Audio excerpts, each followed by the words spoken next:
Welcome to Section 2, Lesson 1, Video 1, where we'll look at parallel and perpendicular lines and try to find a connection to slope. So let's start with parallel lines. It says the following set of lines are parallel, meaning they never meet. Determine the slope of each set of lines, and then we're going to see what we notice about the slopes. So let's start with finding the slopes of lines A and B on the left. Well, since we have a graph here, we can just use rise over run. So you can pick any point on A and then count up and then over to the right. So line A has a rise of 2 and a run of 1. So we can write it like that, or simply 2. Now for line B, say we start here, we go up 2 and over 1 as well. So lines A and B had the same slope.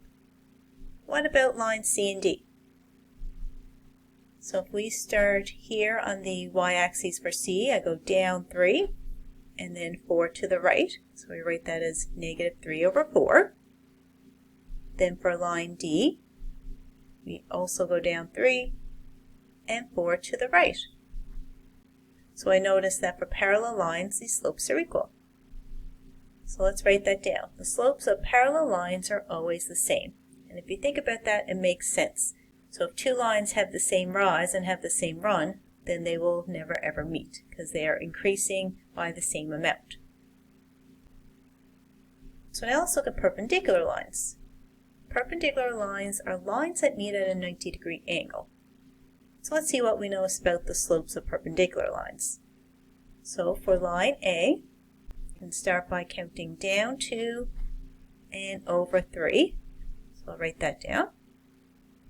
Then for line B, I count up 3 and over 2. So what do you notice about these slopes? Well, let's also find C and D and then see if we can find any sort of pattern here. So for slope C, I count down 5 blocks and then 2 to the right. And then for line D, I count up 2 and then over 5. So now looking at these fractions, I notice that the numerator and denominator of each set of fractions are flipped. And we have one positive fraction and one negative fraction. So there's a special name we call that. We can say that the slopes of perpendicular lines are negative reciprocals. So that means if you have some fraction, A over B, the negative reciprocal of that is negative B over A. So you'll always have one positive fraction and one negative fraction, and the numerator and the denominator are flipped. They're called reciprocals. So let's practice what we just learned.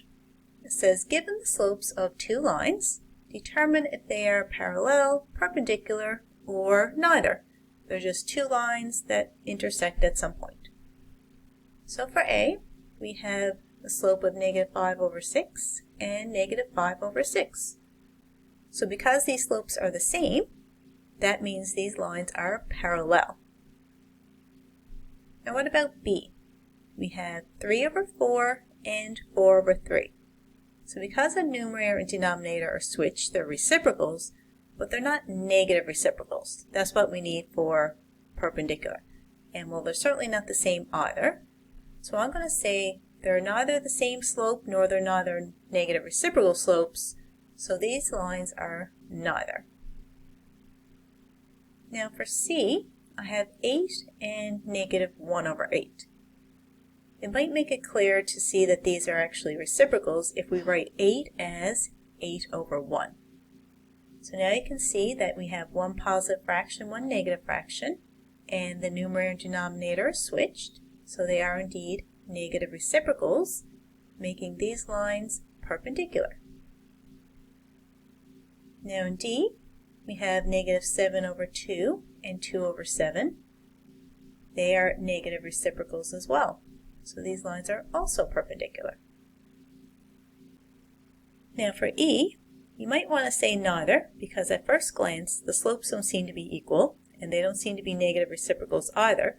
But you'll notice that if you reduce negative 18 over 2, that gives you negative 9. So these slopes are indeed the same, making them parallel. Now for f, we have positive 2 over 3 and negative 2 over 3. So while we do have one positive and one negative fraction, they are not reciprocals of each other. So because of this, we're going to say that these two lines are neither. Now for this last example, it says, given the slope of a line, determine the slope of the line that's parallel to it and the slope of the line that's perpendicular to it. So for A, if we have a slope of negative 8 over 5, the line that's parallel to that will also have a slope of negative 8 over 5. Now what about a line that's perpendicular to that? Well, we need to find the negative reciprocal of negative 8 over 5. So that would be positive 5 over 8. So you need to take the opposite sign. So if it starts to be negative, then the perpendicular slope will be positive. If it starts to be positive, then the perpendicular slope will be negative. You just need to have one negative, one positive, and then you flip the fraction.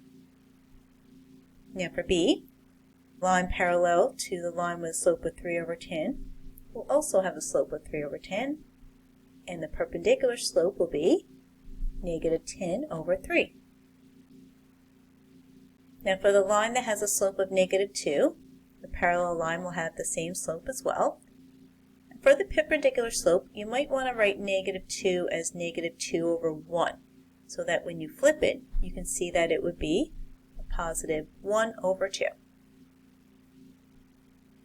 Now the line parallel to a quarter will still be a quarter.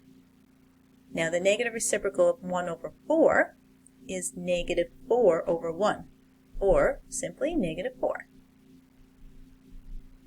So now that you learned all about parallel and perpendicular lines and their slopes, you can now move on to the next video in this lesson.